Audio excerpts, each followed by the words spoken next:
All right, lock in. This isn't just one case. It's multiple drug charges, multiple traffic stops, and one decision that could change everything. Watch closely, because what happens in the first few minutes quietly sets up the entire outcome. The court is on the record in two cases, State of Ohio versus Amanda K. Allen, 25 CRB 378 and 25 3RB 79. In the 378 case, Ms. Allen pled guilty to one count of attempted aggravated possession of drugs, a first-degree misdemeanor, on December 15th, 2025. The sentencing has been deferred until today's date as a result of the other case's status, in that case, Ms. Allen pled not guilty to two counts of attempted aggravated possession of drugs, each of which is a first-degree misdemeanor, and this case is set for a final pretrial conference today. Ms. Allen is present. She's accompanied by her attorney, Matthew Schultz. Also present is Law Director John Lewis. The court is in receipt of a pretrial report. Mr. Lewis. Thank you, Your Honor. In the 379 case, the offer to Ms. Allen would be to plead as charged. This is a big moment.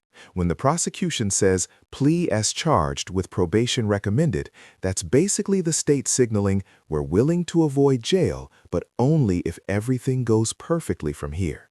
Miss one step, and the tone of this case changes fast. The State of Ohio recommending probation, whatever fines the court would deem appropriate, along with the court costs of the case. Thank you. Thank you. Mr. Schultz. Yes, Your Honor. What Mr. Lewis said is correct. Thank you.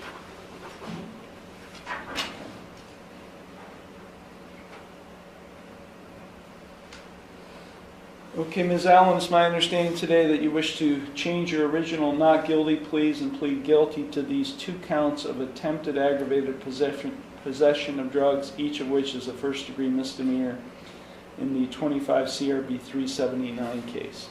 Is that what you wish to do today? You understand by pleading guilty to these charges that you are waiving your right to a trial, which includes your right to cross-examine witnesses and to confront evidence presented against you. You'd be waiving your right to testify or not to testify without any negative connotation.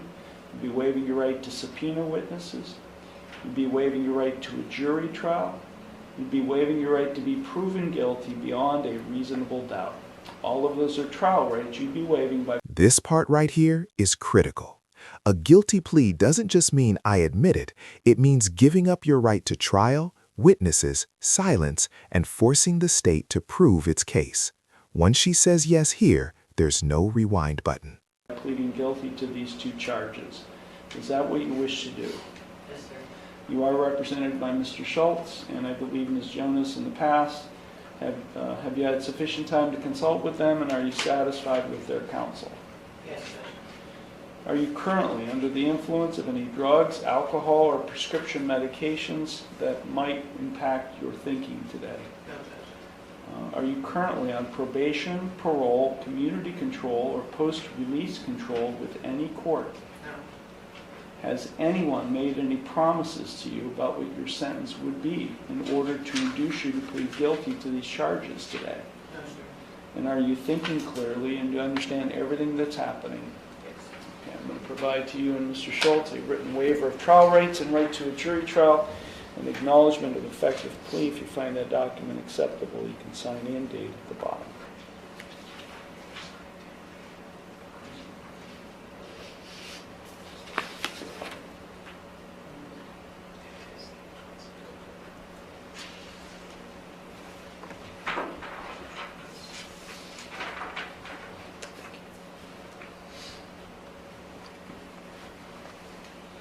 Okay, the court does find that Ms. Allen and Mr. Schultz have executed in open court the written waiver. The court does find the defendant's plea of guilty to both counts of attempted aggravated possession of drugs, each of which is a first-degree misdemeanor in 25 CRB 379, to be knowing, voluntary, and intelligent. The court will accept the guilty pleas, and I will therefore find her guilty of both offenses. Okay, the court will now proceed to sentencing in both of these cases involving 3 counts of attempted aggravated possession of drugs.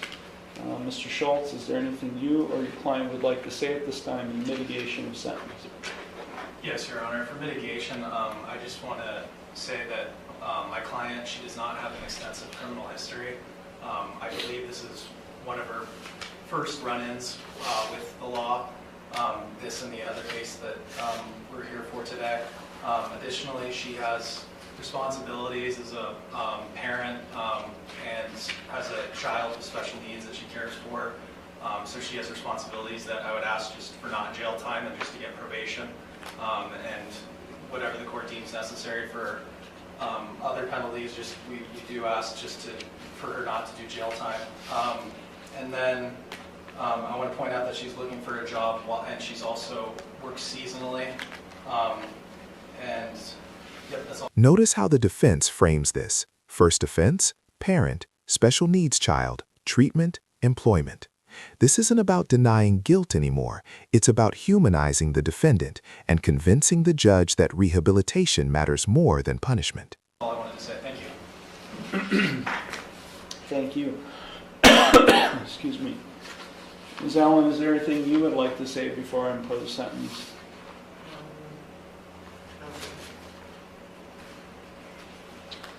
Okay. Mr. Lewis? Your Honor, the charges in the 379 case arose from a traffic stop on July 25th of 2025. Ms. Allen was the driver of the vehicle that was stopped. There was the officer involved had his canine officer conducted a free air sniff around the vehicle and came back with a positive alert. Based on that, Ms. Allen was asked to exit the vehicle, and she was asked if there was anything in the vehicle that the officer should be aware of.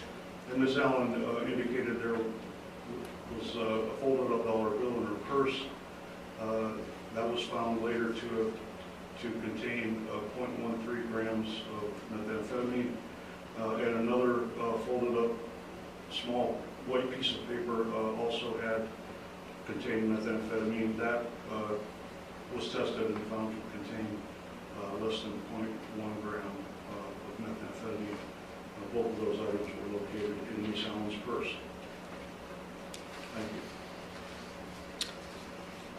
Okay, so why are there 3 counts?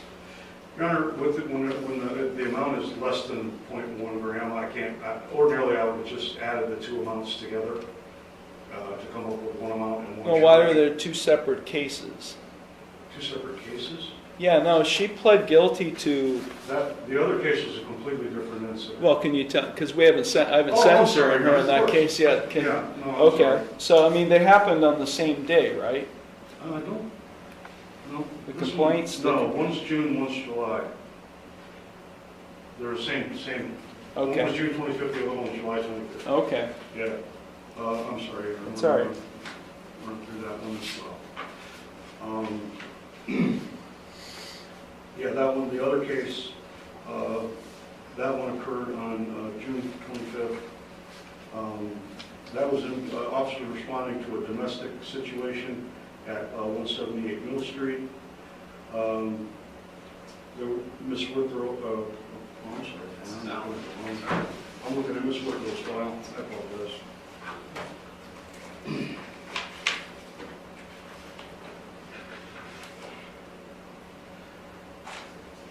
No, they both did occur on the same date, Your Honor. The 2 cases involving Ms. Allen. I apologize.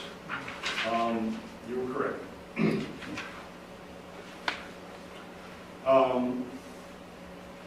Again, this one involved a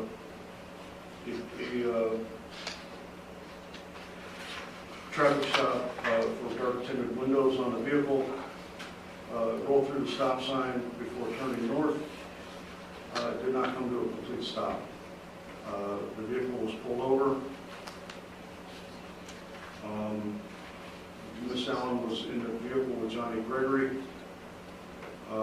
Again, conducted a canine sniff, and Ms. the officer Keesley located two separate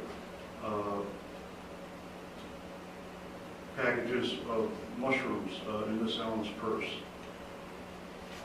Miss Allen admitted to these being psychedelic mushrooms. They were obviously tested and found to be mushrooms as well.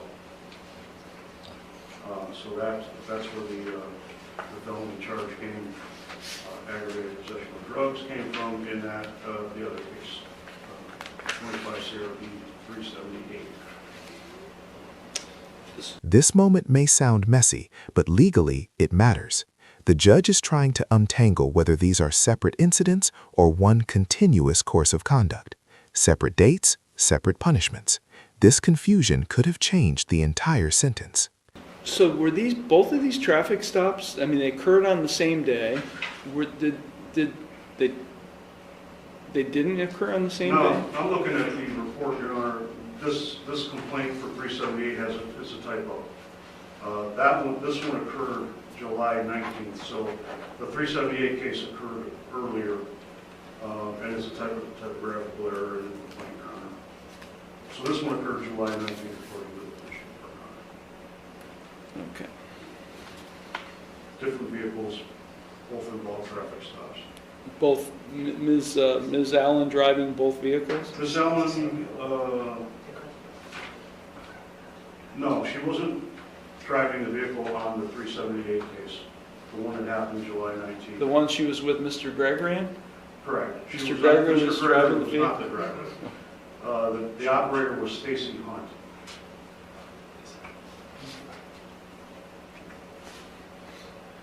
Okay. Mr. Gregory was in the vehicle, though. Okay, Sorry for the confusion. thank you. Mr. Schultz, any response to any of that? No, Your Honor, I think that it all checked out after he explained it. So, Okay. thank you. Ms. Allen, you live in Girard? Yes? Yes, sir. What's your connections to Conneaut? Stacy and I just went out.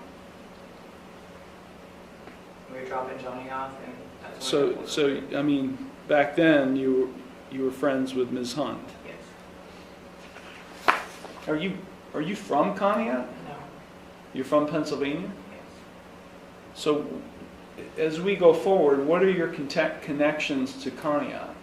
I just met them out at the bar. That was it. What bar? The bottom line. Okay, so again, my question is, today's January 26, 2026. What are your connections to Conneaut from this day forward? I don't really have any. Sometimes I come over and go grocery shopping at Orlando's, or I go to East Deli to get cigarettes because it's cheaper, but that's it. Are you still receiving treatment from Gaudenzia? Yes. What type of treatment are you receiving there? Outpatient drug and alcohol. And how long have you been in treatment there? It's been a little over 2 months.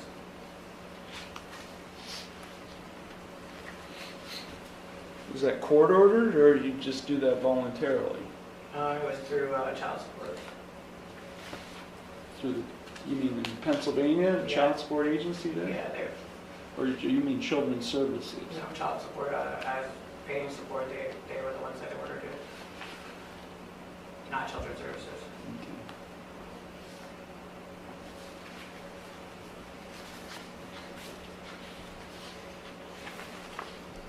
You still have your license? Yes, sir. I don't believe Ms. Allen has spent any time in jail on these cases. Is that correct? That's correct. Okay.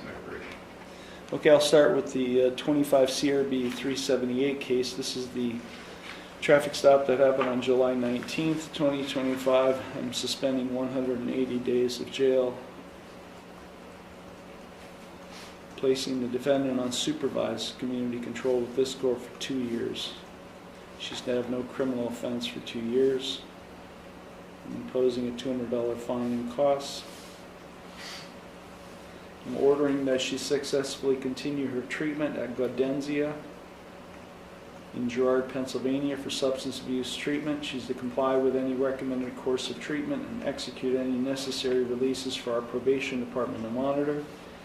She is ordered not to purchase, possess, or consume any alcoholic beverage or drug of abuse, or any pseudoephedrine product, or go into any bar or liquor establishment for a period of 2 years.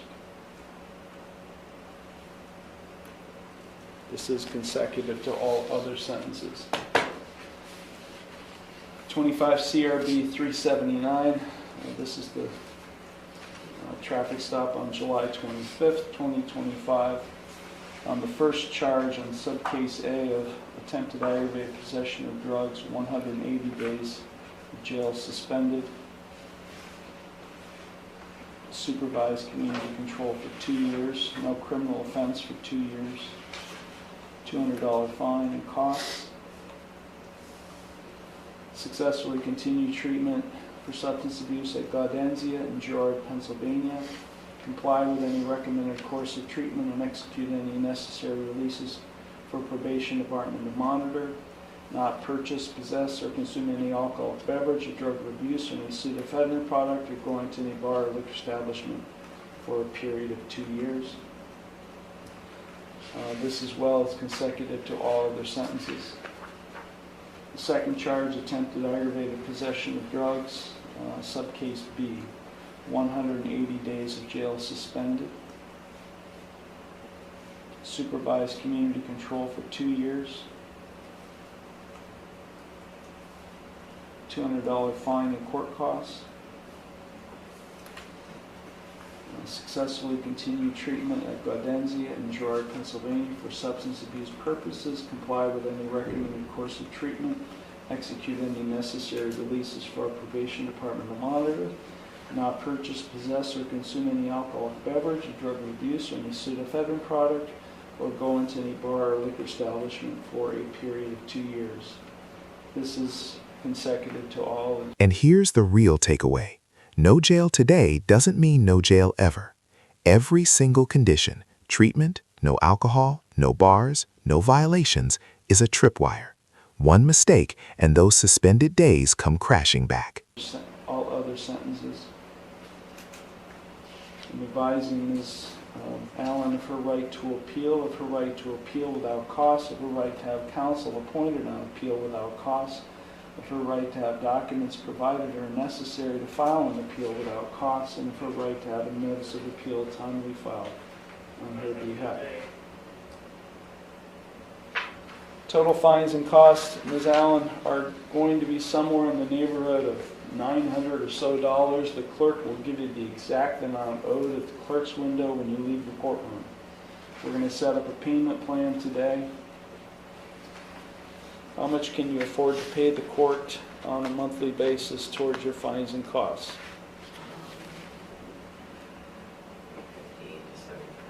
50 to 75 maybe. I'll start you at $50 per month. When can the first payment be made? The first. The 1st of February? Yes.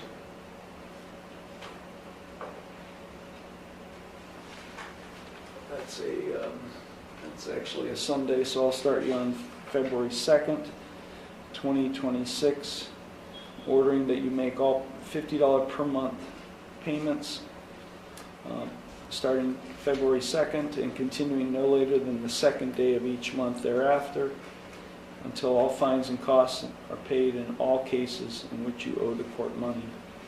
I'm going to set a payment review hearing and a sentence compliance hearing in